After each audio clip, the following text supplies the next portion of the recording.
Oke, oke, sip. Oke teman-teman, kita udah pernah bahas panjang lebar, jadi sorry ya kalau yang baru pertama saya akan loncat-loncat gitu, jadi mudah-mudahan kalau yang baru perdana boleh nonton channel saya di YT gitu, di situ banyak penjelasan-penjelasan awal, tapi kita akan starting seperti biasa, kita akan mundur sedikit, masuk ke tengah, mendalami, dan kita move on gitu ya kira-kira. Pertanyaan boleh disimpan di akhir ya teman-teman ya. Jadi supaya kita nyimak dulu, relate dulu, dan biasanya pertanyaan-pertanyaan akan terjawab dengan sendirinya seiring dengan perjalanan pembelajaran ini gitu. Jadi let's enjoy. Teman-teman penting untuk enjoy, happy, gembira, dan prepare yourself gitu ya. Intinya begitu. Oke. Ada 3 part di dalam diri kita kalau kita bicara dalam konteks siapa aku gitu. Who am I?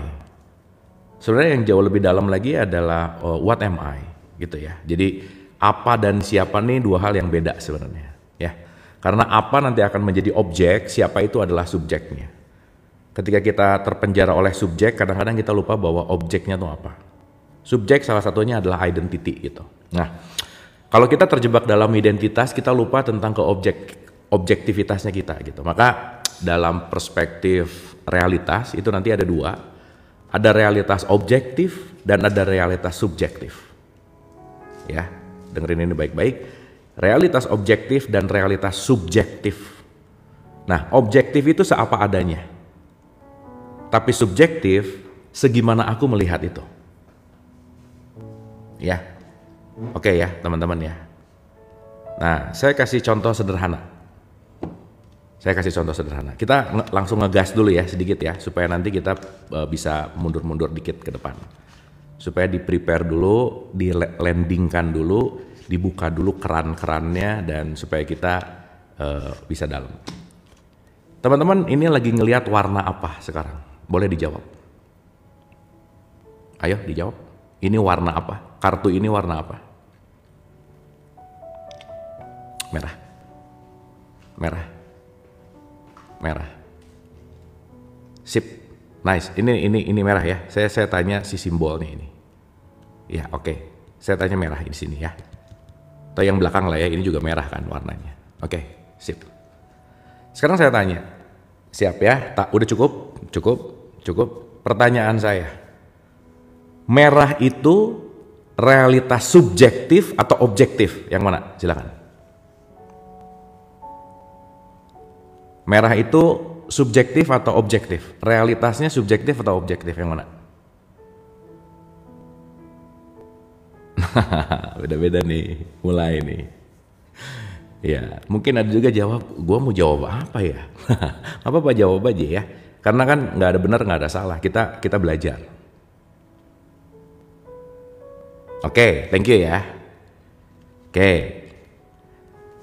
Kalau teman-teman mengatakan ini merah adalah objektif, jangan lupa ini warna merah karena kita sepakat warnanya merah, benar nggak?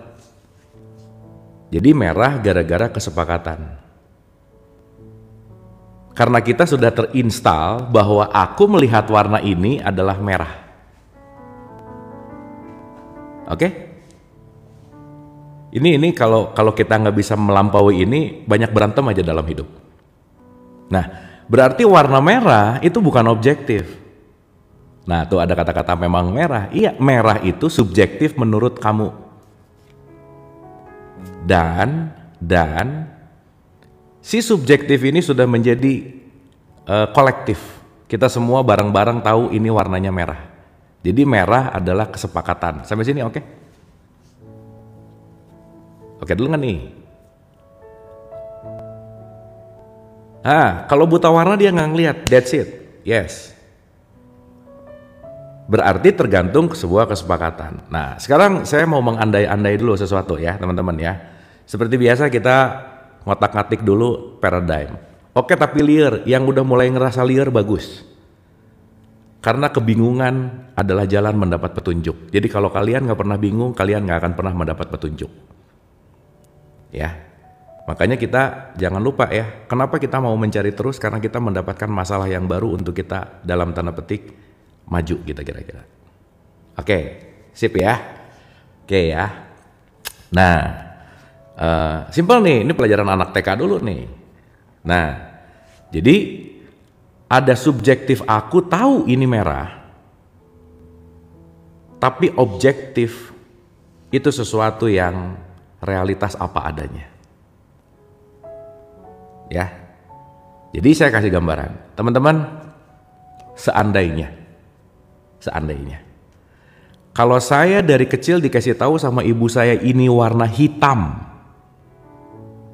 ya, kalau saya dari kecil dikasih tahu sama ibu saya ini warna hitam, kira-kira begitu saya ditanya, Abu ini warnanya apa? Saya bakal jawab apa? Hitam. Betul nggak? Karena saya diinstal oleh ibu saya diinstal oleh ayah saya diinstal oleh lingkungan saya bahwa itu adalah hitam. Benar nggak? Nah, sekarang saya tanya, berarti ini merah atau hitam sekarang?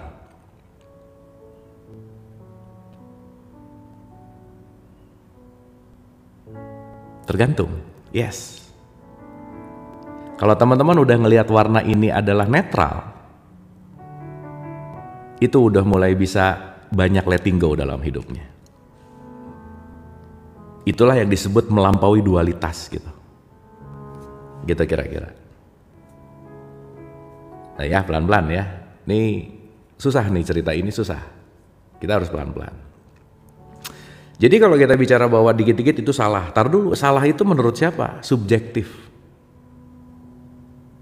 Seapa adanya, nggak ada benar, nggak ada salah. Kenapa? Di luar diri kita semuanya netral. Pusing ya? Oke, ntar diulang, tenang. Kita bikin pusing dulu. Kenapa? Kalau nggak dibikin pusing, nggak berpikir. Kalau nggak berpikir, nggak akan naik kesadarannya gitu. Makanya ceramah tuh nggak bikin kesadaran. Kenapa? Karena dongeng. Nah makanya kita ngajak taklim itu adalah sama-sama mengalami gitu. Berarti kalau taklim sama-sama mengalami, apa yang dialami didasari oleh pemahaman. Nah makanya taklim tuh ngajak mikir sih sebenarnya. Oke, ulang ya. Ulang. Pelan-pelan. 2. Ada realitas subjektif. Oke. Ada realitas objektif. Subjek, objek. Ya. Sip ya. Subjektif itu apa akunya. Objektif itu apa adanya. Dapat? Pelajaran itu harusnya diajarin dari SD. Dan di kita nggak ada pelajaran ini. Di kita itu 2+2 4, pokoknya 4 aja. Kita dikasih pelajaran tapi nggak pernah diajarin cara mikir. Gitu. Jadi hafal tapi nggak tahu aliran berpikirnya gimana. Sip ya, mulai dapat, mantap. Berarti pertanyaannya, kalau kita melihat secara subjektif itu terlimitasi dari apa yang kita tahu, betul nggak? Teman-teman kalau nggak pernah ngelihat kartu remi nggak tahu ini apa loh. Tapi karena terinstall, oh ini kartu remi angka 7. Diamond, oh diamond juga macam-macam. Ini ada yang ngomong diamond, ada yang ngomong wajik, ada yang ngomong tempe gitu. Terus yang benar yang mana? Yang bahaya, cuman tahu bahwa ini adalah 7 wajik ketika ada orang ngomong itu 7 tempe, kafir lo. Disalahin langsung. Padahal setiap pandangan kaitannya sama subjektif. Oke, sampai sini. Oh, ini kita belum ngomong yang aneh-aneh nih. Ntar kalau udah ngomong ke ranah aneh-aneh banyak yang baper biasanya. Padahal dia hanya mempertahankan subjektivitas dia tanpa dia mengerti apa realitasnya gitu. Ya.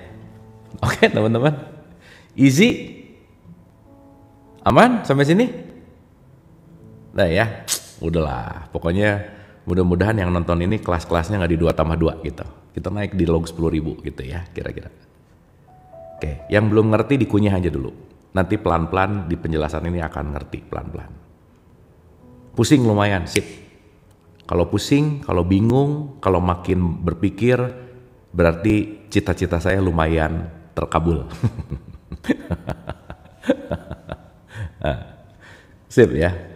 Benar, kadang-kadang seneng aja nonton, ngerti nggak apa-apa, yang penting seneng dulu, it's okay, anyway, it's okay. Ya, karena kita lagi mau mengembalikan kita kepada kesejatian kita gitu. Makanya saya selalu mendisklaimer ya, saya tuh nggak penting teman-teman. Jangan percaya sama saya, nggak penting. Tapi apa yang disampaikan, apa yang dialirkan, kita bisa belajar sama-sama gitu. Ya, karena saya nggak pengen diikutin, tidak ingin meyakinkan sesuatu, tidak melawan apa-apa, tidak merendahkan apapun, tapi kita belajar melihat lebih jernih gitu. Gitu ya, karena sekarang kejernihan melihat kita tuh udah tertutup oleh layer tuh lapisan. Lapisan apa? Lapisan subjektif.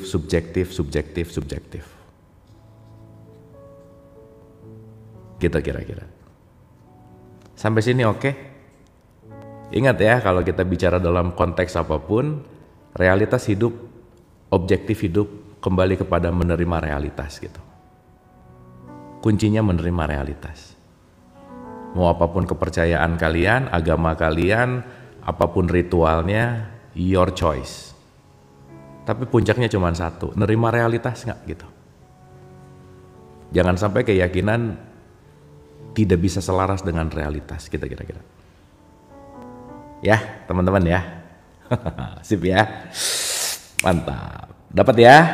Oke, itu prolog dulu. Supaya kita mulai sadar, oh ada sesuatu yang subjektif, ada sesuatu yang objektif. Gitu ya. Buku apa yang saya baca teman-teman, ini racikan dari banyak. Ya saya suka cerita bahwa ini semua racikan dari research sekitar 16 tahun lah ya. Jadi kalau nanya buku apa aja, wah saya juga lupa baca buku apa aja, tapi seenggaknya ini jadi racikan yang didasari oleh letting go gitu. Ya gitu ya kira-kira ya teman-teman ya. Nah itulah yang mendasari, teman-teman sadar nggak? Untuk saya melakukan pertemuan di pagi hari ini, siang hari ini, saya mempersiapkan 40 tahunan lebih untuk menjadi ini.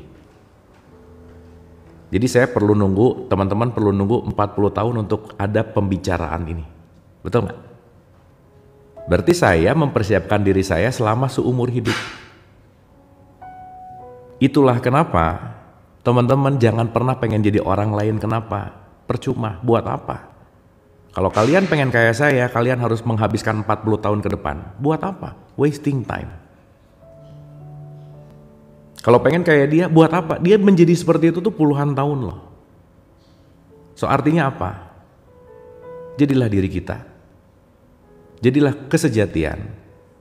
Karena menjadi siapapun perlu waktu seumur hidup kita kira-kira. Jadi pertemuan ini mahal nggak? Mahal banget. 41 tahun. Ribuan buku, ratusan jurnal, nggak kehitung berapa jumlah tempat yang saya datengin misalnya. Research yang saya lakukan, 499 episode dialog positif misalnya. So kalau kita menyadari ini, kita akan sangat menghormati dan mensyukuri semua momen teman-teman. Dan kita akan respect gitu. Perjumpaan kita, dia perlu seumur hidup, aku perlu seumur hidup. Dan atas dasar respect itu muncullah welas asih gitu. So di situ saya belajar untuk mau dengerin siapapun yang ngomong. Kenapa? Dia perlu seumur hidup loh untuk mau mengatakan ini. Gitu. Itulah inti dari silaturahim kalau dalam perspektif Islam. Silah itu jalan, rahim itu kasih sayang. Di mana kita membentuk jalan kasih sayang based on welas asih, compassion, dan itulah yang disebut dengan yang namanya penyatuan gitu. Sampai sini oke teman-teman ya. Mantap sih ya. So ayo dong kita hormati siapapun. Karena seumur hidup mereka, seumur hidup kita, seumur hidup siapapun itu untuk masuk dan untuk bisa mampir ke kehidupan kita anyway. Nah di situ kita akan sangat menghormati perjumpaan. Udah deh. Bahwa setiap perjumpaan perlu waktu yang lama untuk merencanakannya. maka nggak ada yang sia-sia dalam perjumpaan. Entah dia mau menumbuhkanku, entah dia mau memberikan pelajaran, dua-duanya tergantung respon kita. Jadi nggak ada yang buruk dalam hidup. Gitu. Everything is always reality. Cuman saya menyikapinya gimana? Kalau saya menyikapinya untuk bertumbuh, saya bertumbuh. Tapi kalau saya menyikapinya bahwa itu luka, saya akan terluka. That's your choice. Ya teman-teman, biasa ya pengantar panjang. Tapi ini sesuatu yang pengen dialirkan aja gitu. Karena pengaliran ini sesuatu yang dalam tanda petik honest tuh jujur gitu ya. Pengaliran tuh jujur karena nggak ada kepentingan lah. Saya ngomong nggak ada kepentingan gitu. Anyway, ya makanya jangan pengen berkembang biak terus, tapi berkembang baik, gitu ya. Ini berkembang biak mulu. Alright, sip, let's go. Clear ya. Jadi di awal poinnya adalah objektif.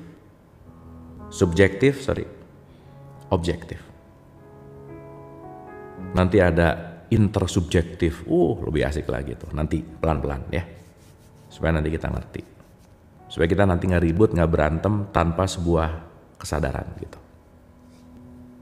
Ya, saya ulang, ada realitas subjektif apa akunya, dan ada realitas objektif apa adanya. Nah, ketidaknyamanan hidup karena apa akunya dan apa adanya berantem terus. Dah. Simple, semua penderitaan datang dari situ. Dan kita nggak bisa ngerubah keinginanku terjadi, nggak bisa. Hidup tidak sesuai dengan apa yang aku inginkan, no. Ya, tapi hidup sesuai dengan apa yang terjadi dalam realitas gitu.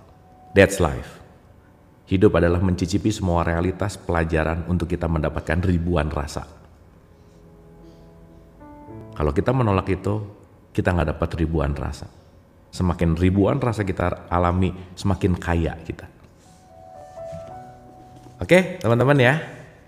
Jadi jangan salah melihat tentang orang kaya gitu. Ya. Dan uang tidak bisa memberikan kebahagiaan. Kalau dikit. Kalau banyak bisa ya. Anyway. Alright, so let's dive in. Kita ke dalam. Bismillah ya, pelan-pelan, santai, relax, prepare pendengaran, penglihatan hatinya. Semoga opening ini ngebuka sesuatu gitu. Nanti teman-teman rasain deh, meskipun ininya nggak ngerti, tapi ada ini yang lebih ringan. Ya, meskipun ininya belum sampai, tapi ada ini yang lebih ringan. Apapun itu. Karena pertemuan kita adalah pertemuan vibrasi kan ya. Oke. Mulai. Sampai sini oke teman-teman? Catatan udah ready ya, bolpen, karena kita akan banyak nulis hari ini. Kita akan banyak rilis. Sip ya, oke. Wah jangan manggil Ustadz dong, bukan. Sip ya, aman ya teman-teman ya. Sip, mantap. Ulasan 5 menit, bahasan baru berikutnya. Ya, buat yang belum pernah, ini tuh ke berapa saya lupa, ke-4 apa ke-5 gitu, letting go. Tapi selalu relate lah pasti ya teman-teman ya. Oke. Akal pikiran, ingat manas itu pikiran, perasaan, emosi. Pikiran, perasaan, emosi yang selalu ada. Anyway. Jadi kita nggak pernah bisa lepas dari manas. Nggak bisa. Sehingga pikiran, perasaan, emosi sesuatu yang penting untuk kita manage keseharian.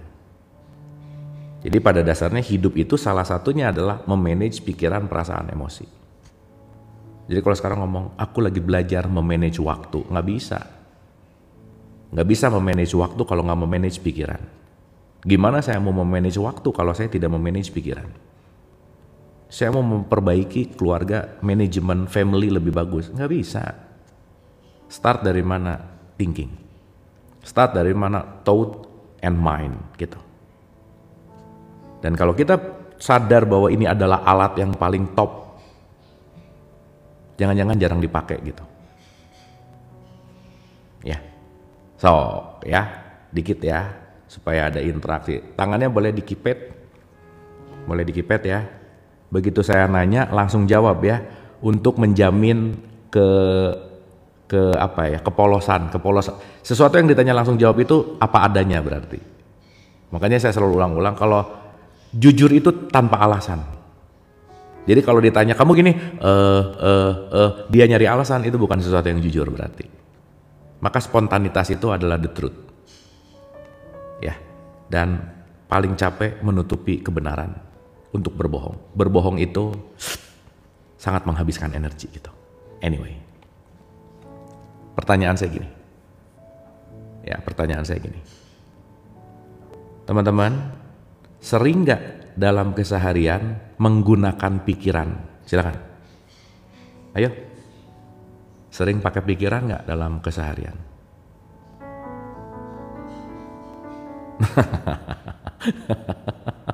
Nah, menarik ya jawabannya. Yang sering 62. Iya.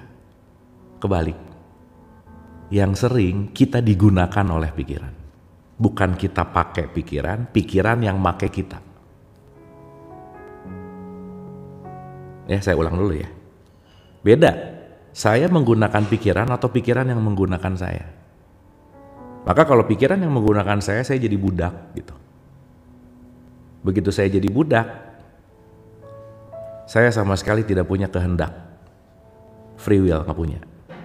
Karena tiap hari kita diperbudak sama pikiran gitu. Ya. Sip ya. Oke, pelan-pelan ya. Kita akan sampai ke situ nanti. Nah, kita tuh sering dipakai sama pikiran. Jadi pertanyaannya, pikiran tuh siapa? Aku tuh siapa? Nah, sehingga nanti kita punya separasi antara aku dan pikiranku gitu. Nah, mulai hidup di situ. Ya, kalau belum ada sekatnya masih, ya bukan masih sih, bingung gitu. Gitu ya. Quote and quote dia masih ada dalam quote and quote ya. Kegelapan lah bahasanya. Anyway. Sip. Akal pikiran dalam bahasa Inggris itu disebut mind. Pikiran itu disebut thought. Beda ya. Pikiran dan akal pikiran itu dua hal yang beda. Ya, nanti pelan-pelan akan ngerti. Akal pikiran, mind, yang terdiri dari banyak pikiran, thought. Mind, thought. Nah, ini kadang-kadang susah pakai bahasa Indonesia terminologinya karena dua-duanya kalau di bahasa Indonesiain pikiran. Thought pikiran, mind pikiran. Ya, anyway. Jadi kalau saya ngomong akal pikiran, itu artinya mind. Kalau saya ngomong pikiran, itu artinya thought. Clear ya? Ingat-ingat itu. Oke. Mind yang terdiri dari banyak thought digerakkan oleh perasaan. So, kenalin dulu mekanismenya. Siapa yang menggerakkan siapa? Ya. Akal pikiran yang terdiri dari banyak pikiran digerakkan oleh perasaan. Maka satu perasaan bisa punya ribuan pikiran. Jadi bensinnya tuh di perasaan. Jadi kalau perasaannya nggak beres, pikiran kacau pasti. Coba kenali dulu ini. Karena kalau kita tidak mengenali ini, mau kalian sholat, mau kalian ibadah, zikir, mau ke gereja, ke pura, apa, itu hanya menjadi ritual, tapi tidak mengenali self gitu. That's okay, itu okay pada tahapannya, tapi masa kita nggak mau berubah gitu kira-kira. Ya, jadi di segitiga manas tadi, pikiran, perasaan, emosi. Makanya salah satu bentuk saum adalah how to manage your feeling. Bagaimana kita memanage perasaan, itu namanya puasa. Jadi puasa sebenarnya bukan urusan gak makan gak minum aja, bukan. Makanya teman-teman puasa jangan basa-basi cuma di bulan Ramadan, lanjut gitu. Dan puasa itu bukan untuk golongan tertentu, enggak, untuk siapapun yang beriman. Dan beriman gak ada urusannya sama agamamu apa gitu. Karena kenapa? Ini adalah salah satu latihan untuk melakukan manajemen perasaan. Gitu kira-kira. Dapat ya? Dan perasaan tuh mau kamu agamanya apa, suku bangsa apa, nggak ngaruh. Gitu. Karena perasaan nanti kaitannya sama software. Software dan software gitu. Anyway. Dapat ya teman-teman ya, saya ulang. Pelan-pelan ya. Pelan-pelan ya. Soalnya kalau saya ngebut nanti yang baru datang agak keteteran. Jadi yang udah ikut ulang-ulang jangan bosen, yang baru menyesuaikan. Jadi kita ambil middle. Anyway. Sip. Good, nice. Thank you. Saya ulang, akal pikiran yang terdiri dari banyak pikiran, mind yang terdiri dari thought, digerakkan oleh perasaan. Setiap perasaan adalah bentukan kumulatif dari ribuan pikiran. Setiap perasaan adalah bentukan kumulatif dari ribuan pikiran. Berarti, ketika kita berbicara tentang sebuah perasaan, datang dari ribuan pikiran gitu. Artinya, ketika kita berbicara dalam konteks perasaan, nanti ini sering disebut nafs gitu. Ketika ini disebut nafs, dia akan mengontrol semua pikiran dan itu akan melakukan sebuah tindakan gitu. Gitu kira-kira. Nah, jadi kalau kita mulai ngerti bahwa ternyata ada aku sebagai tubuh fisik. Melampaui fisik ada aku sebagai tubuh mental. Apalagi nanti kalau tubuh mental melampaui esensial. Kita akan mengerti ini dalam sebuah holistik gitu kira-kira. Ya, nah artinya setiap perasaan adalah bentuk kumulatif dari ribuan pikiran. Ini penting banget teman-teman. Karena once kita mastery perasaan kita akan mastery hidup. Gitu. Dan jangan lupa bahwa setiap apapun yang keluar dari seseorang itu menentukan kualitas isinya. Jadi ya udah aja. Ketika ada seseorang mengatakan A, mengatakan B, ya itu di dalamnya. Jadi kalau ada orang ngeluarin sampah, emang di dalamnya banyak sampah, selesai. Dan kita yang mendengarkan punya kekuatan mau ngambil sampahnya atau enggak. Tapi dengan sadar, ketika saya sadar bahwa itu sampah, ngapain diambil? Ya udah aja sih, gitu. Berarti kebalikannya ketika kita bicara dalam konteks ini, sekali lagi, setiap perasaan adalah bentukan kumulatif dari ribuan pikiran. Dapat ya teman-teman ya? Mantap. Nah ini profound nih, penting banget nih. Karena sebagian besar orang di sepanjang hidupnya menahan, menekan, dan mencoba melarikan diri dari perasaan mereka. Researchnya begitu. Energi yang tertekan itu menumpuk dan mencari ekspresi melalui nestapa psikosomatis, gangguan tubuh, penyakit emosional, dan perilaku yang kacau dalam hubungan antar pribadi. Aduh teman-teman, disadari atau tidak, banyak banget yang kita ditahan, ditekan, dan melarikan diri. Gitu. Ulang ya, pelan-pelan ya, pelan-pelan. Karena sebagian besar orang, majority ya, berarti kan mayoritas nih. Karena sebagian besar orang di sepanjang hidupnya menahan, menekan, dan mencoba melarikan diri dari perasaan mereka. Jadi banyak yang perasaannya datang ditutup, dilarikan. Yang lama-lama ditutup, itu bom waktu yang akhirnya dia bisa meledak gitu kira-kira.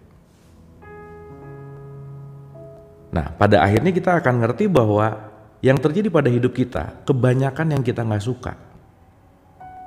Sehingga lebih banyak orang yang tidak mengerti kita daripada yang mengerti kita.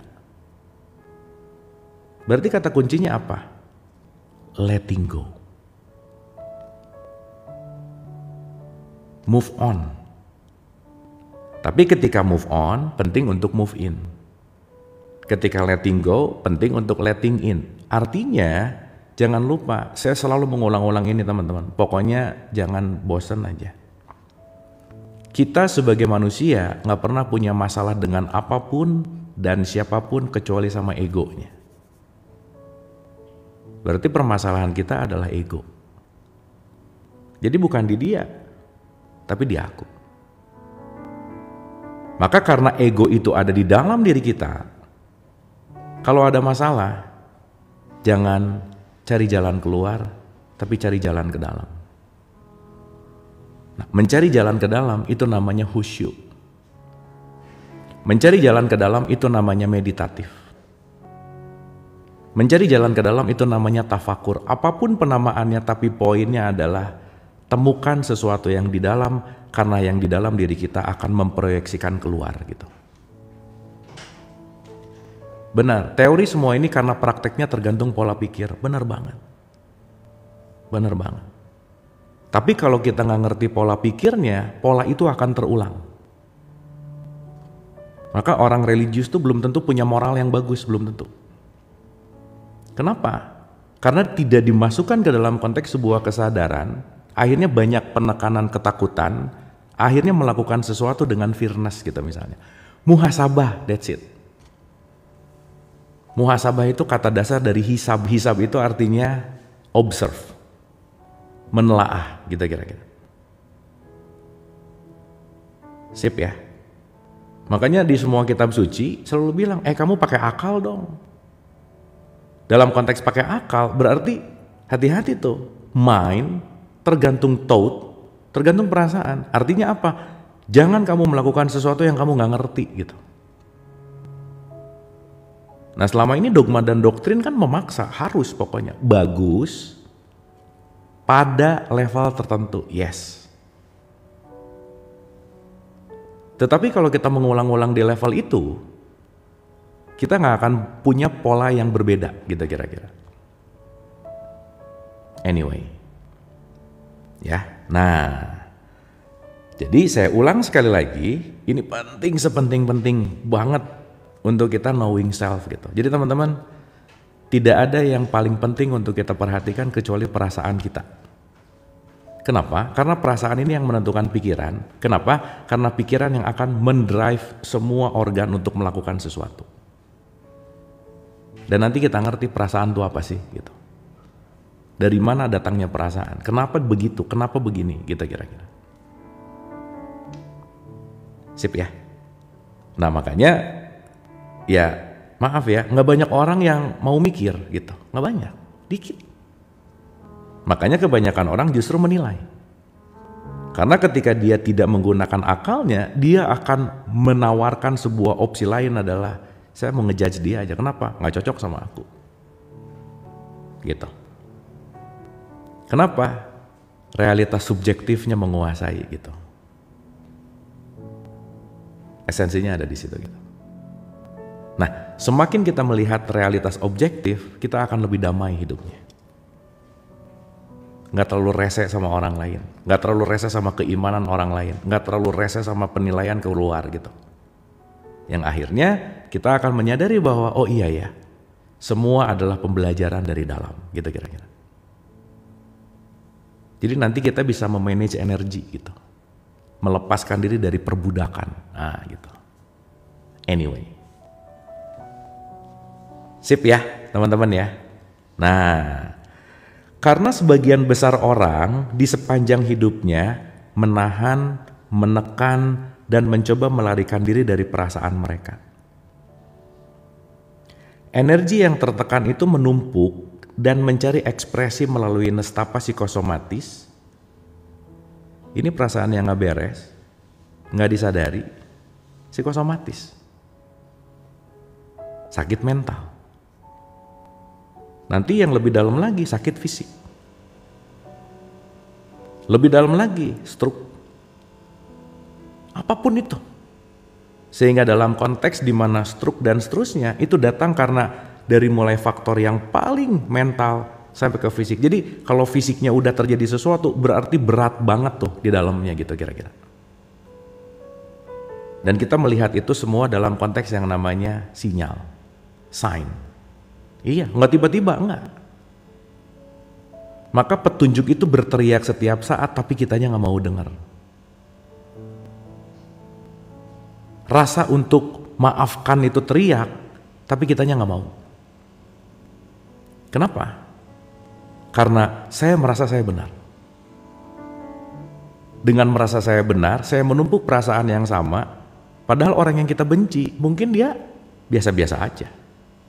Dan ketika kita membenci seseorang, yang paling rugi adalah perasaan membencinya. Karena kita terlatih menjadi pembenci, gitu kira-kira. Dapat ya? Bagaimana cara memaafkan? Ngerti ini. Ngerti bahwa memaafkan itu merusak dirimu. Ngerti bahwa tidak memaafkan itu menghancurkan diri kita gitu. Gitu kira-kira.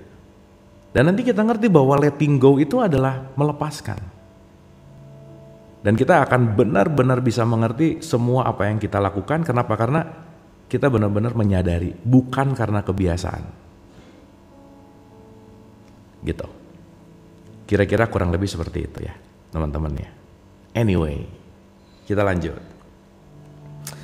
Perasaan-perasaan yang terakumulasi, nih ya, penting nih. Menghalangi pertumbuhan spiritual, kesadaran, serta kesuksesan dalam banyak bidang kehidupan. Oh, ini ngaruh banget sama rezeki. Ngaruh banget sama karir, ngaruh banget sama pencapaian-pencapaian apapun. Karena softwarenya nih yang gak beres. Ketika si software ini gak pernah diregulasi, kita lupa bahwa segala bentuk perilaku itu datang dari software kita gitu. Jadi kalau sekarang kita ngelihat, jangan ngelihat orang itu sukses, tapi lihat kebiasaannya apa. Kok dia bisa gitu? Lihat dia memanage dirinya seperti apa gitu. Belajar. Nah sekarang sukses sedikit dari kita, julid. Ah dasar dia sih kayaknya ini deh itu. Apapun ya, apapun gitu. Nah jadi artinya perasaan-perasaan yang terakumulasi menghalangi pertumbuhan spiritual, kesadaran, serta kesuksesan dalam banyak bidang kehidupan. Artinya semua perubahan tidak datang dari luar diri kita, tapi datang dari dalam diri kita. So teman-teman, jangan nunggu orang yang akan menolong kita karena gak pernah ada. Karena perjalanan hidup gak bisa diwakilkan. Semuanya tergantung bagaimana kita mau memanage diri ini gitu. Gitu kira-kira. Ya, sama halnya ketika kita melihat apapun dalam kehidupan, ketika melihat objektif, that's it. Yuk kita belajar melihat objektif. Dan it's always okay. Mau itu yang komen di sini apa, semua objektif. Dan sekali lagi semua adalah kualitas diri gitu. Ya kita juga nggak bisa nyamain, nggak apa-apa, nggak bisa maksa, nggak apa-apa. That's okay anyway. Sampai sana, oke teman-teman. Clear ya? At least mulai di fase lelah, penderitaan, jangan lupa itu adalah bensin kita untuk selalu mencari jawaban. Kalau kita nggak pernah menderita, kita tidak akan mencari cahaya. Kalau kita nggak pernah lelah, kita nggak akan pernah untuk terus punya harapan gitu. Dan kalau kita ngelihat itu semua dalam satu kesatuan untuk kita terus bertumbuh, maka semua itu hanya menjadi bensin kehidupan kita gitu, untuk terus kita bertumbuh. Berarti tergantung dari respon kita. Saya mau menjadikan ini untuk bertumbuh atau saya mau menjadikan ini untuk terluka, pilihanmu. Maka hati-hati dalam memilih. Gitu. Ya. Jadi teman-teman, somehow kadang-kadang kita penting untuk ngerti gini. Apa sih yang mendorong kita untuk terus mencari jawaban? Penderitaan loh. Karena penderitaan membawa kita untuk finding more, lagi gitu. Harapan pasti. Jadi nanti kita ngerti bahwa masalah itu adalah jalan untuk kita masuk gitu. Jalan untuk kita masuk ke dalam dan jalan untuk kita maju.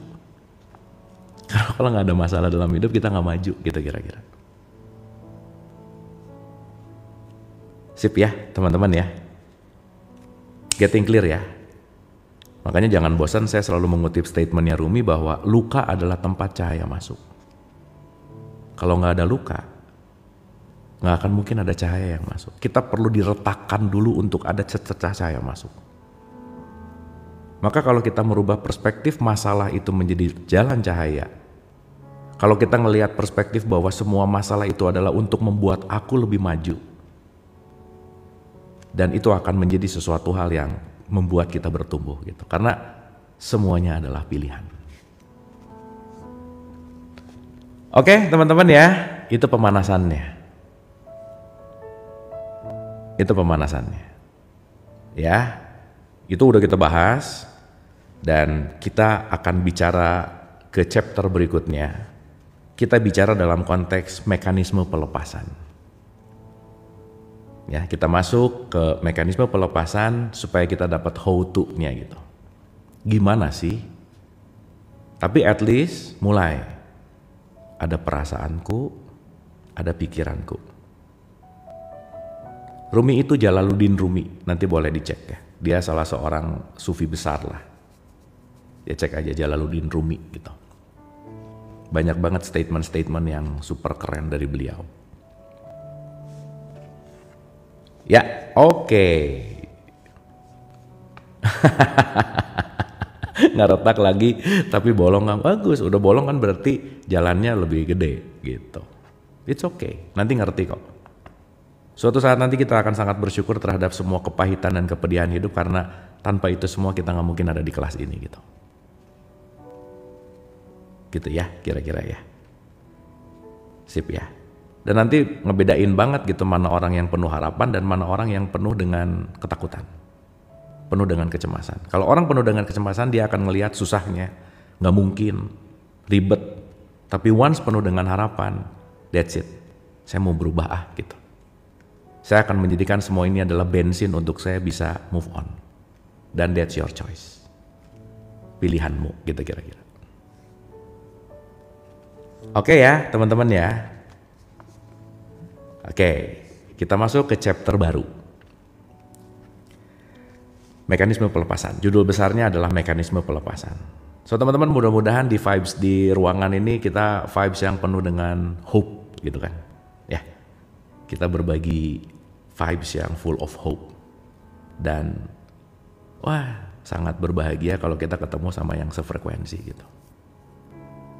Kenapa saling menguatkan masalahnya?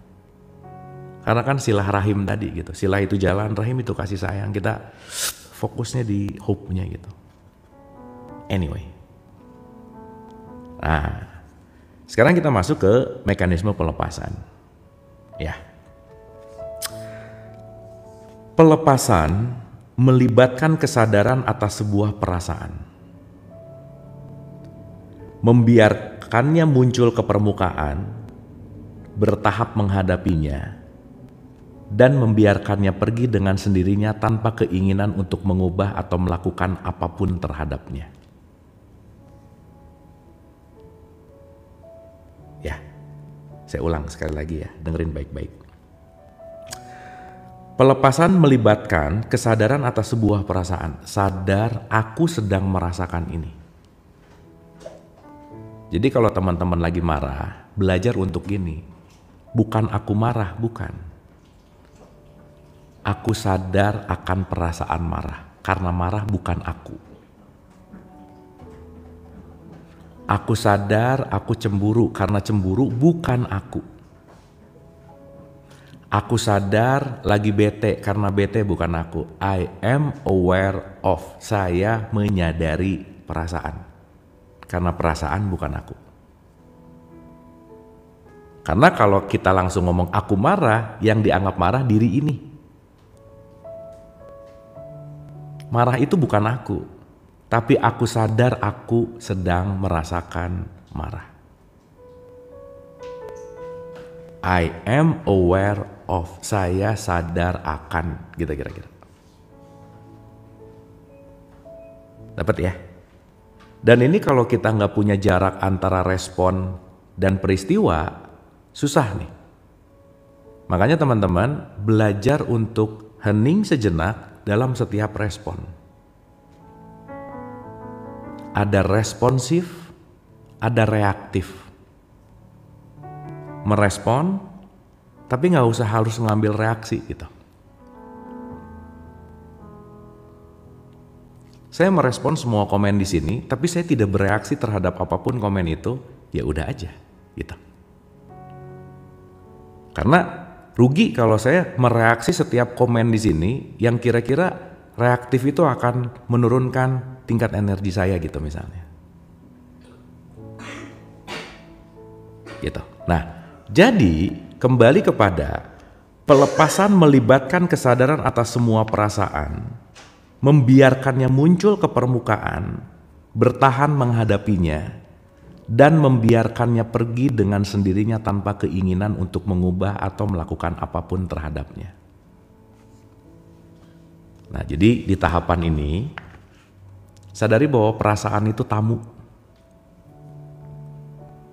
Kalau ada orang bertamu, ingat, dia cuma tamu, dia juga punya rumah sendiri, nggak akan selamanya bertamu, pasti pulang gitu. Ya. Dan penting untuk tahu tamu mana yang berhak dimasukkan ke ruang tertentu. Kalau dia cuma mengantar paket yang dia mungkin gosen gitu, ya nggak usah dimasukin ke ruang utama dong, karena dia cuma kebutuhannya ngirim paket, di pekarangan juga cukup gitu. Nah, karena kita nggak punya filter, semua tamu dimasukin ke kamar utama. Jadi kamar utamanya sesek. Itu yang disebut baper. Ya, teman-teman kan kita lagi belajar letting go ya. Jadi kita ini langsung dipraktekin letting go gitu. Anyway ya, seru nih. Kalau belajar langsung ada pembelajarannya, langsung ada kasusnya, kita bisa langsung sambil praktek by the way. Itu teman-teman. Semesta tuh emang indah gitu. Karena begitu kita doa, ya Allah jadikan aku orang sabar, pasti ketemu orang nyebelin gak lama. Dan kita belajar letting go, pasti ada guru yang akan datang ke kita untuk susah letting go gitu. Jadi ya udah gitu. Lucu kan? Menarik gitu. By the way, kurang lebih gitulah kira-kira. Ya, ulang ya, ulang. Judulnya letting go, anyway, letting go. Jadi saya ulang nih ya, ini alinea pertama di chapter ini langsung nancep sih, langsung jelep ya, nancep tuh gitu. Nah. Pelepasan melibatkan kesadaran atas semua perasaan. Teman-teman make sure to pastikan untuk mengerti bahwa perasaan adalah tamu yang datang nanti pergi. Datang nanti pergi. Teman-teman nanti kita akan ngerti. Orang nyebelin, yang menyakiti kita akan terima kasih sama dia. Karena kalau nggak ada dia, kita nggak punya pelatih kesabaran. Asik. Yang ngejelekin kita, yang merendahkan kita, itu adalah guru-guru kehidupan yang akan membuat kita jadi lebih naik kesadarannya gitu. Jadi kita penting untuk berterima kasih kepada hal buruk by the way. Karena tanpa hal buruk, nggak mungkin kita mendapatkan baik gitu. Karena nanti dalam hukum semesta ada yang disebut paradoks gitu. Ya, makanya jangan lelah untuk sadar. Anyway, dan itu latihan. By the way, latihan lagi gitu. Karena pada frekuensi tertentu kita nggak bisa menolak gitu. Ya, jadi sekali lagi di paragraf awal ini kita bicara tentang perasaan adalah tamu, guest.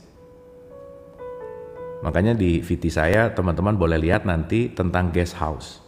Balik saya mengutip Jalaluddin Rumi tentang life is a guest house. Hidup adalah seperti hotel gitu. Setiap hari kedatangan tamu yang kita nggak bisa ngontrol, tamu itu mau nyebelin, mau menyenangkan, jadi hotel aja.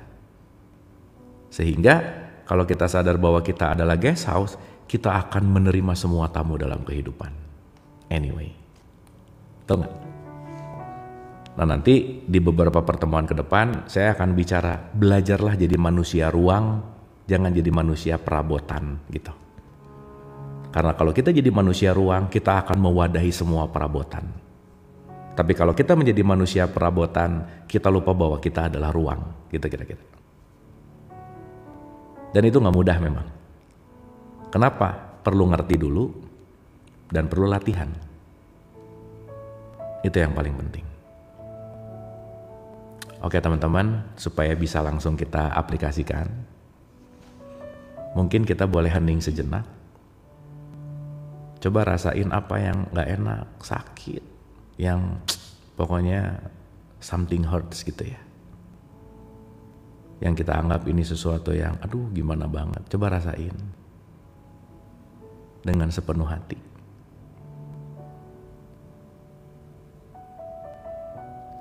Dan dengan kerendahan hati, dengan penuh kasih sayang,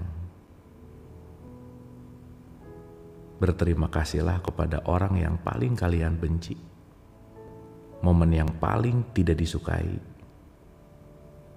Coba beranikan untuk mengatakan terima kasih. Terima kasih kepada orang-orang yang membenciku. Terima kasih kepada semua momen yang aku anggap itu tidak baik. Terima kasih. Karena semesta mendatangkan itu semua untuk menumbuhkanku menjadi orang yang lebih baik dari hari kemarin. Terima kasih.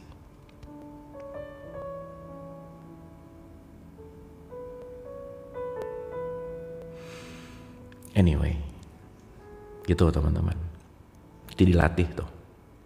Dilatih lagi.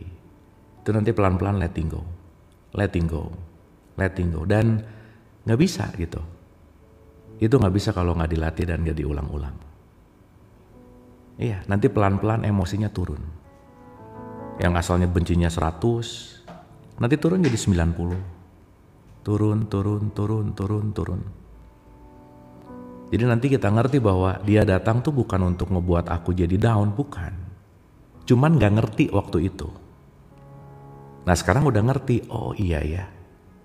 Ternyata bentuk kasih sayang Tuhan yang menyamar menjadi yang menyebalkan, dia menyamar aja sih.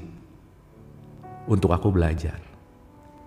Cuman karena aku gak ngerti, jadi aku menganggap itu hal buruk gitu.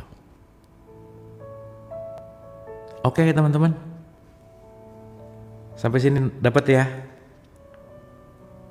Meskipun ininya nggak ngerti, tapi ada ini yang lepas gitu bebannya. Gitu. Karena itu penting. Meskipun nanti datang lagi, tapi seenggaknya kita meregulasi gitu. Seenggaknya kita bisa masuk ke mengurangi attention atau energi ke perasaan itu gitu. Mantap. Thank you teman-teman, terima kasih. Anyway, jadi nanti lebih kita ngerti, lebih kita mengalami, lebih akan melihat, wah life is beautiful gitu. Bagi sebagian orang, susah sih ngomongin bahwa hidup ini indah, prep gitu misalnya ya. Iya, gak apa-apa juga. Makanya kan sekarang kata-kata sabar itu jadi toxic positivity, ini saya selalu ulang-ulang. Jadi sebisa mungkin kalau ada orang gimana-gimana, jangan ngomong sabar, janganlah. Kenapa? Karena kamu tuh gak ngerasain aku sih gitu ya. Tapi hadirlah dengan energi yang baik, karena mungkin dia gak perlu wejangan kita, karena dia perlu keberadaan kita untuk didengarkan. Gak usah banyak nasihat, gak usah banyak wejangan, hadir aja. Karena mungkin dia perlu telinga untuk dia mau ngomong gitu. Dan itu akan jauh lebih menyembuhkan. Sip ya teman-teman ya. Wah mantap, mantap. Oke. Nah, sekali lagi ya. Apakah perasaan ditahan atau itu kita udah bahas, tapi nanti sebentar lagi kita akan tahu regulasinya. Ya, pelan-pelan. Pelepasan melibatkan kesadaran atas sebuah perasaan, membiarkannya muncul ke permukaan, bertahan menghadapinya, dan membiarkannya pergi dengan sendirinya tanpa keinginan untuk mengubah atau melakukan apapun terhadapnya. Oke. Ini berarti sekedar membiarkan perasaan itu berada di sana dan berfokus pada pelepasan energi di balik perasaan tersebut. Nah, teman-teman harus ngerti ini sih. Perlu ngerti ini. Perlu ngerti ini. Ya, contoh. Energi itu PLN di rumah kita. Ya. Ketika si energi adalah PLN yang menjadi listrik akan mengalir ke TV misalnya. Teman-teman maaf ya. Kalau nggak suka sama tayangannya, TV-nya jangan dihancurin. Cabut aja stop kontaknya, nanti mati. Ini ngerti nggak maksudnya? Ulang ya, ulang nih. Sama halnya gini, ngaca. Begitu ngelihat yang di depan kaca, buset jelek banget nih, dihancurin kacanya gitu. Beli kaca baru. Ngelihat lagi, buset jelek banget, dihancurin lagi. Beli 100 kali, di ke 101 baru sadar, ternyata yang jelek bukan kacanya, guanya gitu. Gitu ya. Dapat ya? Nah, berarti nanti relate mana objektif, mana subjektif. Jadi jangan nyalahin kacanya. Iya, bangetnya aja gitu. Banget tuh muka. Ya. Dalam artian, dalam tanda petik ya. Dan kita ngomong itu jelek berdasarkan apa? Subjektif. Nggak nerima. Kenapa? Karena udah masuk program bahwa yang keren tuh gitu. Gitu. Jadi kebanyakan orang berusaha mengganti kaca diulang-ulang tapi nggak ngerawat mukanya gitu. Berusaha merubah orang lain tapi tidak merawat cerminannya gitu. Ya. Dan ini kalau dilakukan ulang-ulang, uang habis, sampah kacanya banyak, nggak merubah keadaan hidup gitu. Gimana? Betul nggak? Make sense ya? Sehingga ketika begitu ngaca, yang disenyum-senyumin yang di kaca, oh ya kamu senyum dong, tapi yang ngacanya gini. Nah gitu. Tapi tanpa mengapa-ngapa, tidak mengapa-ngapa, begitu saya senyum, yang di depan kaca ikut senyum. Betul nggak? Jadi sekarang kalau mau merubah apapun faktor eksternal, proyeksinya yang dibenerin gitu.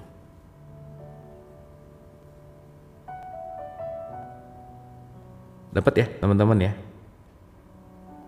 Ya, saya ulang ya, pelan-pelan ya, pelan-pelan. Ya istighfar bagus sih. Tapi kebanyakan yang istighfar sekarang tuh latah biasanya. Ya subhanallah, alhamdulillah, latah. Ya bagus juga sih. Tapi kalau itu punya kesadaran, dia nggak hanya bunyi gitu.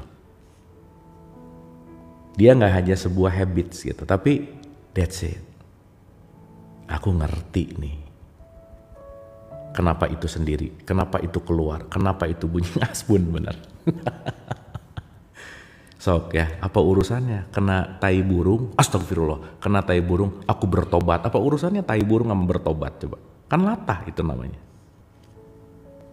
Terus kelihatannya, wih religius banget ya gitu sih. Tapi ya udah ini jangan ngomong gini nanti banyak yang baper ya. Anyway, nah jadi kita balik lagi. Padahal trennya. Habis gitu ngerasa aku punya temen soleha. Nah, udah cukup ya cukup. Udah lucu tuh. Kalau voltage kebaparan ditambah nanti makin meledak gitu. Nah nanti juga mati sendiri sih, biarin aja. Nah jadi intinya adalah ini berarti sekedar membiarkan perasaan itu berada di sana dan berfokus pada pelepasan energi di balik perasaan tersebut. Oke? Jadi maksudnya setiap perasaan itu selalu ada energi yang memberikan kekuatan pada perasaan. Nah, ketika kita menyadari si energi yang masuk ke perasaan ini, ketika energinya diturunin, dia perasaannya pelan-pelan akan semakin ringan gitu. Ya, nah berarti yang tadi saya cerita bahwa jangan TV-nya yang dirusakin, cabut aja tuh si stekernya, listriknya yang dicabut. Dapat ya teman-teman ya?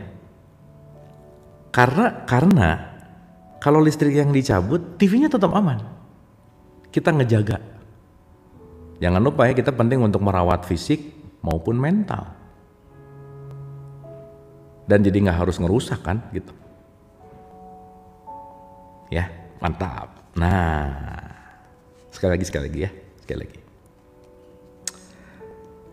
Ini berarti sekedar membiarkan perasaan itu berada di sana, berfokus pada pelepasan energi di balik perasaan tersebut. Jadi begitu dapat nggak enak,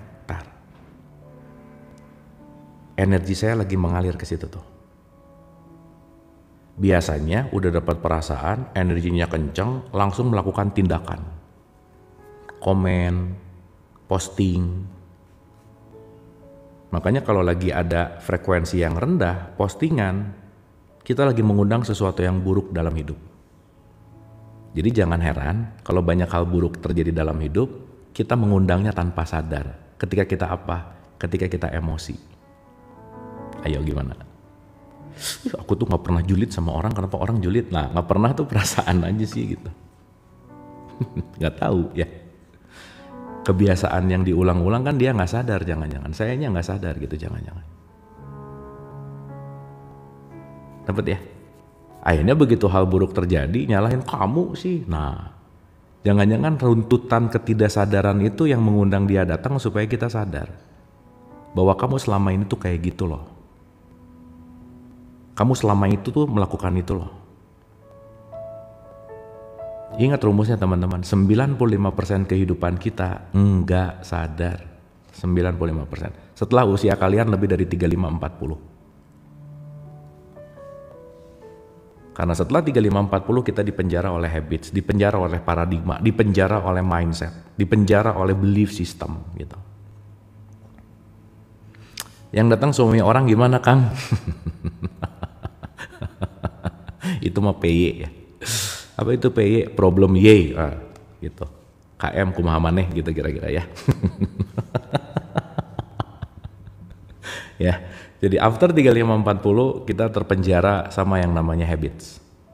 Terpenjara sama yang namanya paradigma gitu. Kumsi benar tuh, bagus. Gitu ya kira-kira. Dapat ya teman-teman ya? Clear ya? Jadi kalau ada perasaan, diem dulu. I am aware of angry. Saya lagi menyadari perasaan saya. Perasaan bukan saya. Ya, ingat nih, ini penting banget loh. Sok pencet pause-nya. Dah, kayak. Cemburu datang misalnya. Oh iya, cemburu lagi mampir. kalau dikasih makan terus, betah. Sok tamu, kalau dikasih suguhan terus, besok datang lagi gitu. Nah jangan disuguhin kalau bisa. Cabut tuh listriknya. Kalem heula, bener. Kalem. Tuh bener banget. Nah ini ngasih makan mulu emosi gitu. Tiba-tiba gede nggak sadar. Kasaran katanya begitu gitu. Padahal, ayo, yang ngasih makan siapa? Aku. Jadi wajar kalau dia datang terus, kenapa? Ya dikasih makan mulu sih, gitu. Ya. Nah sekarang berarti yang bisa meregulasi itu siapa? Aku. Gitu. Ih teman-teman, ini tuh kayak simpel tapi penting banget loh. Saya belajar banyak hal ya di semua katakanlah tradisi agama. Endingnya mau ngajarin ini loh. Apapun deh. Semua ritual, semua apapun cuman mau ngajarin ini sok ya di orang Islam. Kenapa sok harus sholat? Regulasi ini nih. Khusyuk, regulasi ini. Puasa, regulasi ini. Semuanya regulasi gitu. Gitu kira-kira. Sip ya. Jadi nanti kita ngerti bahwa oke. Semua urusannya adalah bagaimana aku. Regulasi itu ini. Regulasi itu adalah proses tiada henti untuk melakukan sebuah perawatan. Merawat. Makanya ini banget jangan dikasih filter, kasih skincare. Nah, itu regulasinya gimana gitu. Harus pakai basic dulu, nanti pakai serum, nanti pakai apapun lah gitu ya. Nah, itu kan ada layer-layernya gitu. Nah, jam-jam segini sunscreen jangan lupa gitu. Gitu kira-kira. Nah, artinya ketik ya muka-muka bangetnya muka ya. Nah, cuman memang filternya cepet sih supaya oke filter aja. Nah gitu. Cuman lagi nggak pakai filter nggak enak gitu. Makanya banyak banget foto profil yang gitu ketemu aslinya. Nah gitu. Jadi jauh jenik ya, masih ingat teman-teman jauh jenik dari jauh oke, dari dekat. Tahu wahyu nggak teman-teman? Dari jauh wah, dari dekat you, gitulah kira-kira. Jadi banyak wahyu sekarang gitu. Kenapa pakai filter masalahnya? Gitu. Sip ya, disusuh benar. Gitu kira-kira ya. Dapat ya teman-teman ya. Nah jadi kira-kira intinya adalah halus gunung. Ya. Lu kamu tuh kayak bulan deh. Padahal bulan dideketin nggak semulus kelihatan dari jauh gitu. Nah itu namanya wahyu. Jadi kalau Anda mendapatkan wahyu, berarti dari jauh wah, dari dekat you gitu. Anyway. Gelis kuda nanti kita bahas setelah buka puasa ya. Tenang.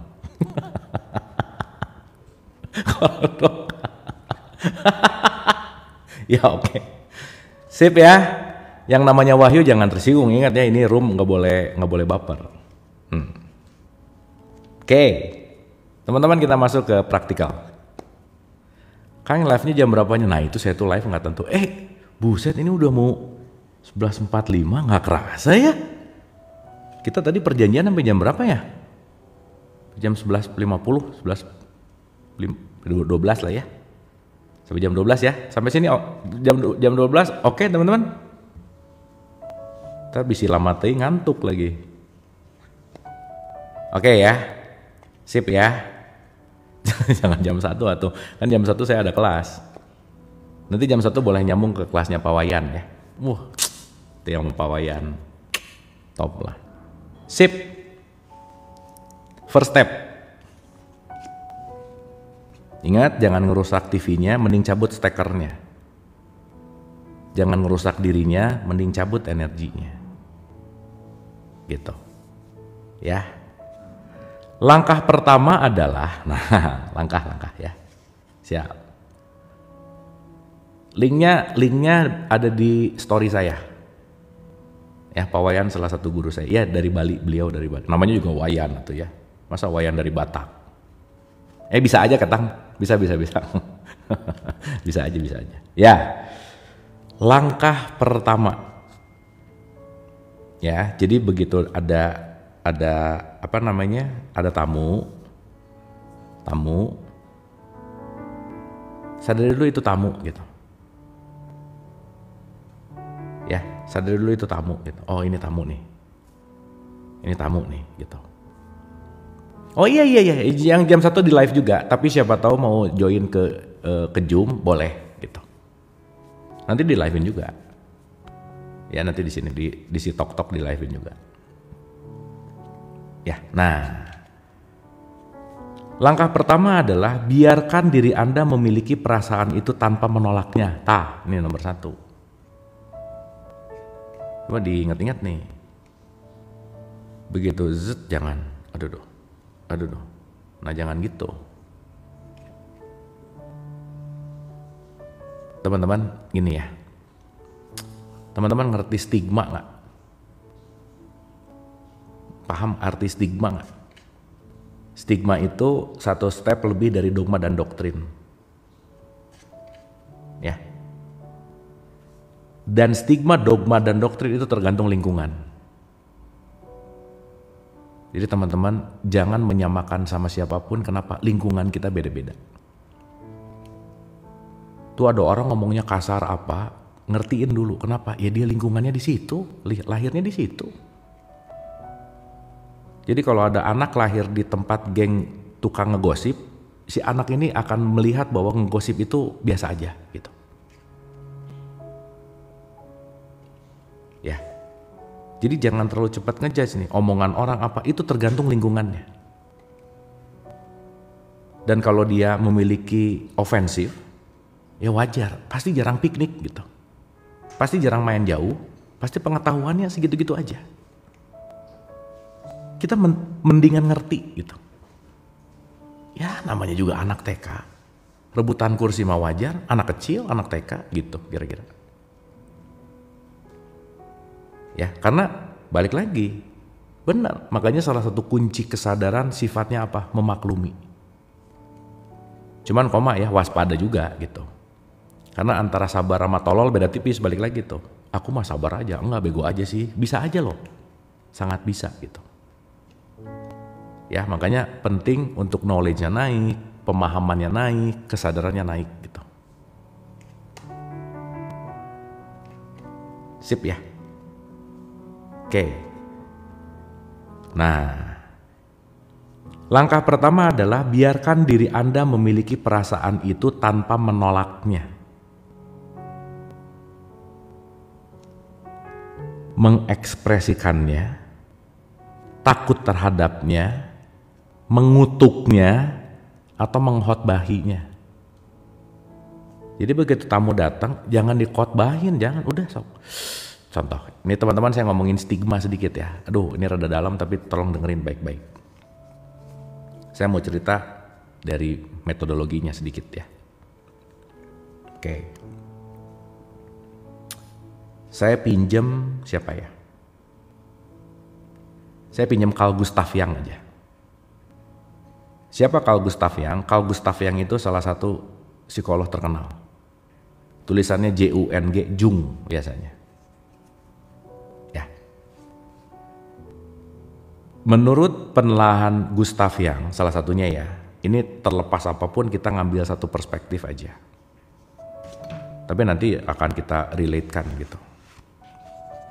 Akan kita relatekan dalam beberapa perspektif. Dia tuh bilang gini teman-teman. Nah kalau yang jomblo dengar kata Jung memang kayaknya kangen gitu ya.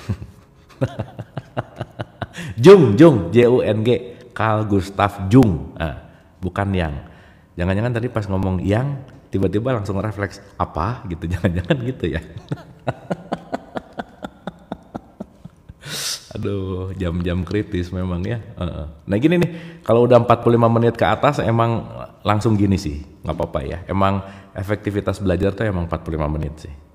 Nah kan nggak tahu ya, lagi gini. Menurut Carl Gustav Jung apa? Nah itu berarti udah cravingnya kelamaan. Nah, sok mending cari Ya terserah lah cari apa, Pak. Tapi yang penting secepatnya aja ya. Takut kronis. Oke.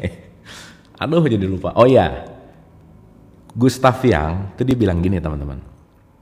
Setiap manusia itu punya paket bawaan bundling setiap kehidupan.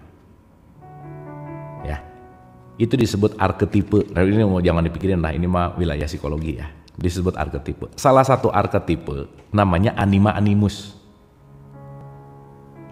Ini mau pure pengetahuan aja ya, nggak usah terlalu di ngertiin lah. Gitu. Nggak akan ada di UTS, nggak akan ada. Nah, apa itu anima animus? Anima animus itu artinya adalah maskulin dan feminin.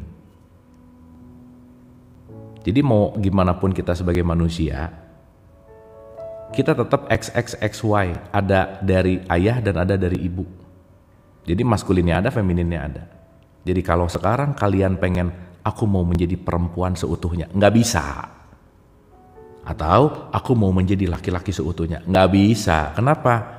Secara alamiah ada anima dan animus. Oke? Nah, ada satu stigma nih. Laki-laki nggak boleh nangis. Ya, stigma tuh. Masuk ke belief system.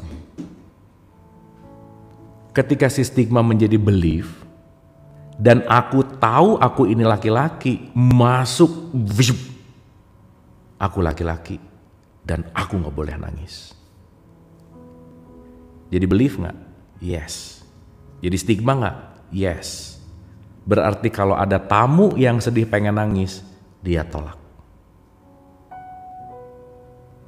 Berarti kan nggak cocok sama Hawkins tadi bilang, jangan dihotbahi, jangan ditolak. Gitu. Jadi dia perlu nangis, nyari dulu pojokan yang kosong, baru abis gitu ngerasa bersalah. Aku bersalah nih abis nangis, kenapa? Kan aku laki-laki, aku tuh nggak boleh cengeng gitu. Ayo, bahaya nggak realitas subjektif? Di mana realitas subjektif? Lihat MU kalah nangis terus, iya dok, nggak apa-apa dok ya, diterima aja. Diterima aja dok, udah. Menit 90-an ya, 4-3 emang jelek sih, tapi ya udah aja sih, gitu. Nah, saya balik lagi. Jadi, kenapa Hawkins bilang langkah pertama adalah biarkan diri Anda memiliki perasaan itu tanpa menolaknya, mengekspresikannya, takut terhadapnya, mengutuknya, dan menghotbahinya. Ingat, no wrong feeling, yang ada wrong action. Tidak pernah ada perasaan yang salah. Yang ada adalah respon dari perasaan terhadap tindakan yang tidak tepat. Oh, jarang yang latih gini teman-teman. Semua diperbudak oleh perasaannya. Semua diperbudak oleh pikirannya. Ingat, perasaan adalah bensin dari pikiran. Maka kalau bensinnya kuat, disamber sama api, bus meledak, wah udah tuh. Salah dikit, padahal salah lihat, pukul dulu, padahal dia salah lihat, yang tadi tuh, salah baca misalnya. Berarti harus gimana? Pause. Begitu ada dia datang, oke, I accept. Hai marah, selamat datang, gitu ceritanya.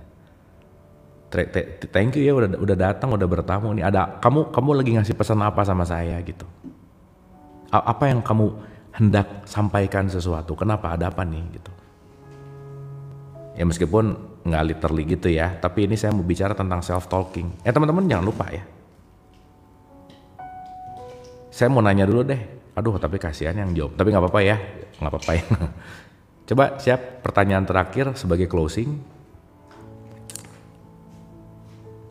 Renungin, langsung jawab ya. Renungin, langsung jawab nih. Siapa orang yang paling sering kita ajak ngobrol dalam keseharian? Sok dijawab.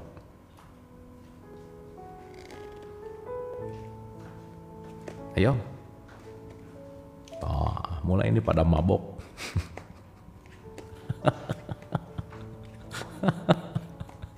Suami, istri, wah jarang. Anak jarang. Nah ini asik nih. Ini kenapa suami jawabannya banyak banget ya? Oh jawaban benernya mulai naik nih. 29, 30, 35. Wih keren. Tepuk tangan dulu. Teman-teman, nggak ada siapapun yang paling sering diajak ngobrol kecuali aku, diri sendiri. Jadi pastikan sama self-talkingnya, ngobrol yang banyak hal yang baik dalam tanda petik.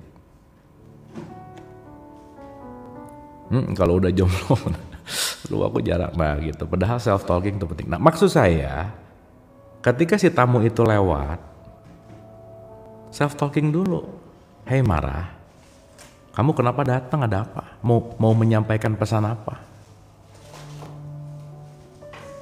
Nah kalau kita udah terbiasa gitu, akan ada waktu antara peristiwa yang datang dan aksi yang kita lakukan. Kita belajar responsif tapi tidak reaktif gitu. Dapat teman-teman? Ngerti ya? Sip ya? Gitu.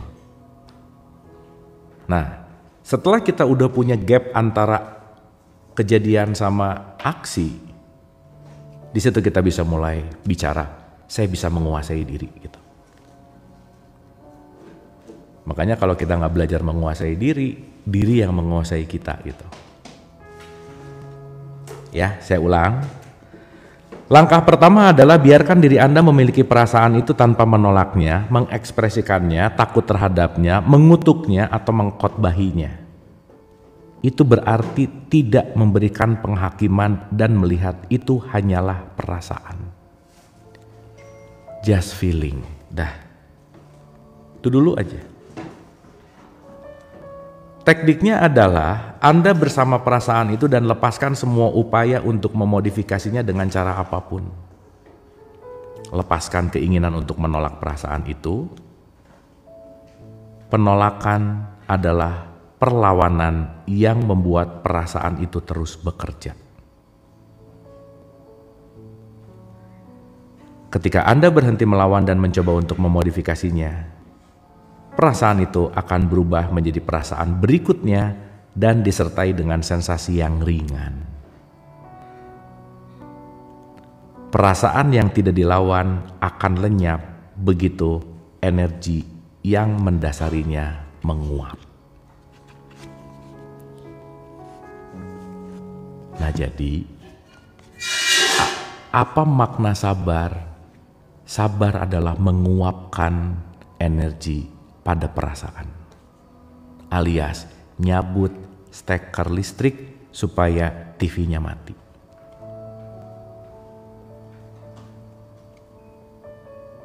Dapat ya teman-teman ya? Nah, jadi nanti kita akan ngerti, oh ternyata ini energi yang harus saya alirkan ke tempat yang lebih tepat aja sih gitu. Sip ya. Jadi kalau ada sesuatu jangan. Aku nggak mau merasakan ini. Ini nggak enak, dilepasin. Nah gitu. Sehingga nanti kita ngerti bahwa setiap perasaan adalah message. Nah, perasaan yang disadari nanti akan menjadi rasa. Rasa itu pesannya. Sabar adalah menurunkan energi pada perasaan.